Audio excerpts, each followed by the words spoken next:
आदाब सलाम। मैं हक साहब शास्त्री पार्क से अपने प्यारे शास्त्री पार्क वासियों को मैं बताना चाहता हूँ कि आज हम लोगों के एमएलए चौधरी ज़ुबैर साहब ने वार्ड नंबर 225 की एमएलए ऑफिस पे मीटिंग रखी थी, जिस वार्ड नंबर 225 में हम सभी का शास्त्री पार्क भी आता है। और मीटिंग का पर्पस था कि इस मीटिंग के बहाने इलाकाई लोग भी आ जाएंगे, पार्टी के लोग आ जाएंगे, सभी से रूबरू भी हो जाएंगे, खैरियत से वाकिफ़ भी हो जाएंगे और इलाका की जो कमियां होंगी, जो परेशानियां होंगी, वो भी सुन लेंगे और उसके बाद दूर करने की कोशिश करेंगे। इसी एतबार से उन्होंने जो है हम सभी को खबर दी थी। इस एतबार से मैं उस मीटिंग में शिरकत किया। मैंने अपने शास्त्री पार्क के लिए जो शास्त्री पार्क की बुनियादी समस्याएं थी, मैंने उनको रखा। पहला समस्या मैंने रखा कि हमारा शास्त्री पार्क नाली, गली और सीवर से बहुत ज़्यादा मुतासिर है, बहुत ज़्यादा परेशान है। गली नंबर ई ब्लॉक, गली नंबर 8 बहुत ज़्यादा लोग जो है उस गली के परेशान हैं। गली नंबर 9 ई ब्लॉक गली नंबर 10, ई ब्लॉक गली नंबर 11, चांद मस्जिद की जो रोड है, और बहुत सारे हमारे शास्त्री पार्क में ऐसी गलियां हैं जो नाली, गली और सीवर से परेशान हो रहे हैं। इन सारी समस्याओं को मैंने रखा। उसके बाद दूसरी जो समस्या थी, अपने शास्त्री पार्क में जो स्कूल है, उस स्कूल की समस्या मैंने ये रखा कि जो बच्चे बच्चियां 10वीं पास कर जाते हैं उस स्कूल से, और जो बच्चे साइंस से पढ़ने में इंटरेस्टेड होते हैं कि मैं साइंस की पढ़ाई पढ़ता, तो हमारे शास्त्री पार्क स्कूल में साइंस की पढ़ाई का वहाँ पे इंतज़ाम नहीं है। अब वो मसला ये खड़ा हो जाता है कि कुछ गार्जियन ये सोचते हैं कि हमारी बच्ची है, साइंस से पढ़ना चाहती है, अगर इस स्कूल में साइंस की पढ़ाई होती तो मेरी बच्ची जो है घर से निकल करके स्कूल में चली जाती और साइंस की पढ़ाई तालीम हासिल कर लेती। हमारे बच्चे जो है घर से निकल करके स्कूल में जाते और साइंस की तालीम हासिल कर लेते। मगर यहाँ 10वीं के बाद अगर 11वीं 12वीं अगर आपको करना है तो यहाँ आर्ट्स की पढ़ाई तो है, मगर साइंस की पढ़ाई अवेलेबल नहीं है। अब जो बच्चे बच्चियाँ चाह कर के भी साइंस की पढ़ाई पढ़ना चाहते हैं, तो कुछ बच्चे बच्चियाँ घर के हालात से या ज़माने के हालात से वो बाहर जा कर के नहीं पढ़ पाते हैं और वो साइंस की पढ़ाई से महरूम रह जाते हैं। मैंने एमएलए चौधरी ज़ुबैर साहब से मैंने कहा कि आप ये कोशिश करें कि इस स्कूल में साइंस की पढ़ाई भी जो है बहाल हो जाए, तो इस इलाका के बच्चों बच्चियां के लिए बहुत ही बेहतर रहेगा। इसके बाद फिर मैंने अगला मुद्दा रखा जो हमारे शास्त्री पार्क में जग प्रवेश हॉस्पिटल है। हमने एमएलए साहब को बताया कि एमएलए साहब, हमारे शास्त्री पार्क में जो जग प्रवेश हॉस्पिटल है, इस हॉस्पिटल की हालात जो है बहुत ही नाजुक है, बहुत ही जर्जर परिस्थिति से ये हमारा जो है हॉस्पिटल गुजर रहा है। बाहर से देखने पे तो लगता है कि बहुत आले मकाम का हॉस्पिटल होगा, मगर अंदर जाने पे लगता है कि इससे कहीं मोहल्ला क्लिनिक अच्छा है। मामला ये है मेरे प्यारे शास्त्री पार्क वासियों एवं सीलमपुर विधानसभा क्षेत्र वासियों, शायद आप लोग इस बात को नहीं जानते होंगे क्योंकि ये बात की वीडियो जो है वायरल नहीं की गई थी। 17 अप्रैल दिन 11 बजे अपने शास्त्री पार्क के हॉस्पिटल जग प्रवेश में एक मुस्लिम महिला तकरीबन उनकी एज 50 से 55 साल की होगी। वो डॉक्टर को दिखाने के लिए आए थे और डॉक्टर ने उनकी तकलीफ दूर करने के बजाय उस सीधी सपाटी महिला को थप्पड़ मारा और पर्चा फाड़ करके फेंक दिया। इत्तफाक से मैं उस दिन अपने बच्चों को दिखाने के लिए उसी डॉक्टर के पास मैं भी गया था। जब इस तरह की बातें हुई, ये ग्राउंड फ्लोर पर कमरा नंबर 18, उस डॉक्टर का नाम था डॉक्टर विवेक।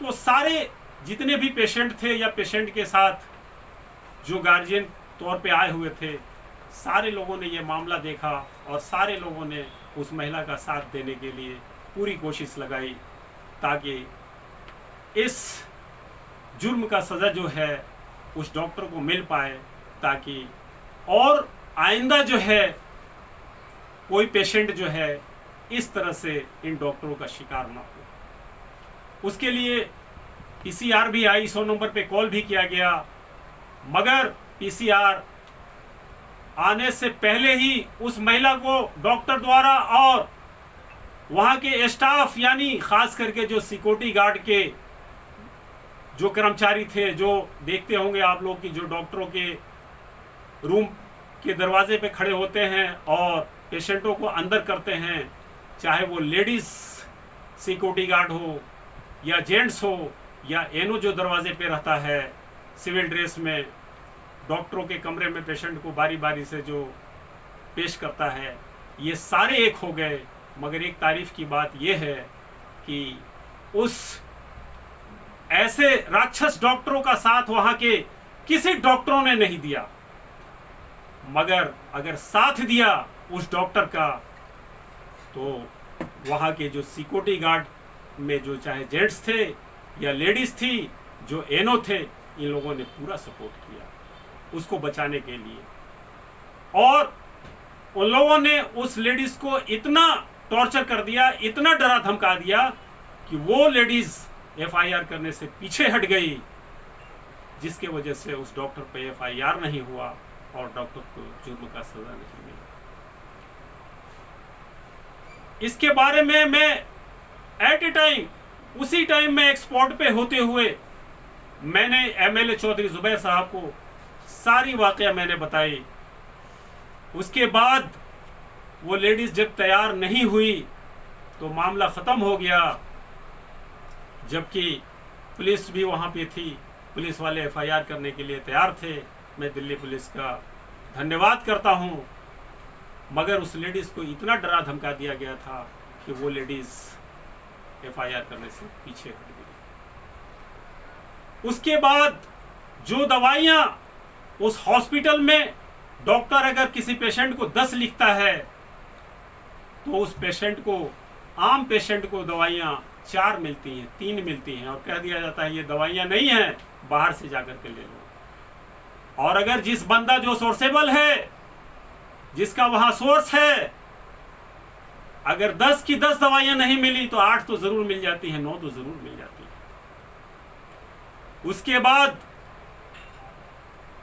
जो ये डॉक्टरों का दमन पेशेंटों पे होता है, बहुत ज़माने से जो सिक्योरिटी गार्ड की जो यूनिट वहाँ है, वो सारे इलाकाई उसमें जॉब करने वाले हैं और इस एरिया को वो भाग चुके हैं और डॉक्टर को वो हिम्मत अफजाई करते हैं कि आप टेंशन मत लो, यहाँ बचाने वाले हम हैं, ये एरिया हमारा है और हम जानते हैं कि इस एरिया में कितना पानी के लोग हैं। और वक्त आया जिस डॉक्टर ने जिस महिला को थप्पड़ मारा, उस समय भी इन लोगों ने डॉक्टर का खुल के साथ दिया और डॉक्टर के साथ उस लेडीज़ को जो है डराया धमकाया और लेडीज़ हॉपलेस होकर के एफआईआर करने से वो पीछे भी हट गई। ये वीडियो वायरल नहीं की गई थी किसी वजह से, मगर मैं आप लोगों को आज ये बता रहा हूँ। इसके बारे में भी एमएलए साहब से मैंने पूछा कि इसके लिए आपने क्या किया ताकि आने वाले वक्त में डॉक्टर कोई भी इतना बड़ा अत्याचार ना करे, किसी पेशेंट पे हाथ ना छोड़े, किसी लेडीज़ पे हाथ ना छोड़े। उसके बाद होम्योपैथिक डॉक्टर के पास जाइए, आयुर्वेद डॉक्टर के पास जाइए, यूनानी वाले डॉक्टर के पास जाइए तो वो बेचारे कहते हैं कि भाई मरीज को तो देख लूँगा मगर दवा मेरे पास नहीं है, मैं लिख दूंगा, बाहर से ले लेना, अगर आपको मंजूर है तो दिखा लीजिए नहीं तो इसमें हम क्या कर सकते हैं। जब पेशेंट कहता है कि तो डॉक्टर साहब ये क्या हो गया, वो कहते हैं भैया दवा ख़त्म हो गई, अब कोई पूछने नहीं आता है कि दवा है कि नहीं है। हम क्या कर सकते हैं, हम लिख करके देते हैं कि दवा है ही नहीं, न दवा आती है ना कोई पूछने वाला आता है। तो इतनी जर्जर परिस्थिति जो है इस हॉस्पिटल की बनी हुई है। इस हॉस्पिटल के बारे में भी मैंने एमएलए चौधरी जुबैर साहब के सामने मैंने रखा। फिर आइंदा मसला मैंने रखा कि एमएलए साहब, हमारा सीलमपुर क्षेत्र जो है ये मुस्लिम बहुल क्षेत्र है। नाली गली सीवर के लिए तो हर कोई सोचता है, हर कोई सवाल करता है, मगर कब्रिस्तान के लिए कोई सवाल नहीं करता है। जहां 2 दिन के लिए मुझे रहना है वहां बहुत साफ सफाई और बहुत सुकून से हम जिंदगी जीना चाहते हैं और इसके लिए कोशिश करते हैं, मगर जहां हमेशा हमेश के लिए रहना है वो मेरे लिए जगह कम पड़ रही है। इसलिए एमएलए साहब, आपसे पहले जो हमारे एमएलए थे, साबिक एमएलए, उस वक्त एमसीडी भी हमारी थी, सरकार भी हमारी थी, उनके सामने भी ये सवाल रखा गया था और वो बस यही कहते थे कि इंशाअल्लाह बहुत जल्द जो है सीलमपुर क्षेत्र वासियों को सौगात के रूप में नया कब्रिस्तान सौंपने वाले हैं, सौगात के रूप में नया कब्रिस्तान सौंपने वाले हैं। और बेचारे वो भी अपने पद से चले गए और आज तक जो है सीलमपुर विधानसभा क्षेत्र वासियों को, जो मुस्लिम बहुल क्षेत्र है, मुस्लिमों को कब्रिस्तान नहीं मिला। इसलिए हो सके एमएलए साहब तो आप इसके लिए कोशिश कीजिए। सीलमपुर विधानसभा क्षेत्र के जितने भी मुस्लिम रहेंगे, मुस्लिम होंगे, वो आपके एहसानमंद होंगे। इन सारी मतलब जो है बुनियादी स्ट्रक्चर को मैंने उनके सामने रखा, बुनियादी मसलों को मैंने उनके सामने रखा। उन्होंने वादा किया कि इंशाअल्लाह ताला आपकी मैंने बात को सुनी और इस पर मतलब जो है गौर फिक्र हम करेंगे और जहां तक कोशिश होगी इस मसले को मैं सलटाने की कोशिश करूंगा। तो मैंने ये सोचा कि मैं अपने शास्त्री पार्क वासियों को और सीलमपुर क्षेत्र वासियों को भी मैं ये बता दूं कि मैंने अपने शास्त्री पार्क के लिए मसला क्या रखा और सीलमपुर क्षेत्र वासियों के लिए क्या मसला रखा। तो इन मसलों को मैंने आज एमएलए साहब के पास मैंने रखा। उन्होंने वादा किया है कि इंशाअल्लाह इस मसलों को मैं निपटाने की कोशिश करूंगा। तो मैंने सोचा कि अपने क्षेत्रवासियों को, अपने शास्त्री पार्क वासियों को मैं इसके बारे में इत्तला कर दूं कि शास्त्री पार्क सोया हुआ नहीं है। शास्त्री पार्क अगर वोट देने का हाल जानता है, भीड़ जमा करने का हाल जानता है, तो अपना हक और अधिकार लेने का भी हक जानता है, हाल जानता है। इसीलिए मैं आज उस मीटिंग में मैं शामिल था और मैंने अपनी शास्त्री पार्क की सारी समस्याओं को मैंने रखा है और इंशाअल्लाह ताला मैं अपनी शास्त्री पार्क की समस्याओं को रखता रहूँगा, सीलमपुर क्षेत्र की समस्याओं को रखता रहूँगा और निदान कराने की पूरी कोशिश करता रहूँगा।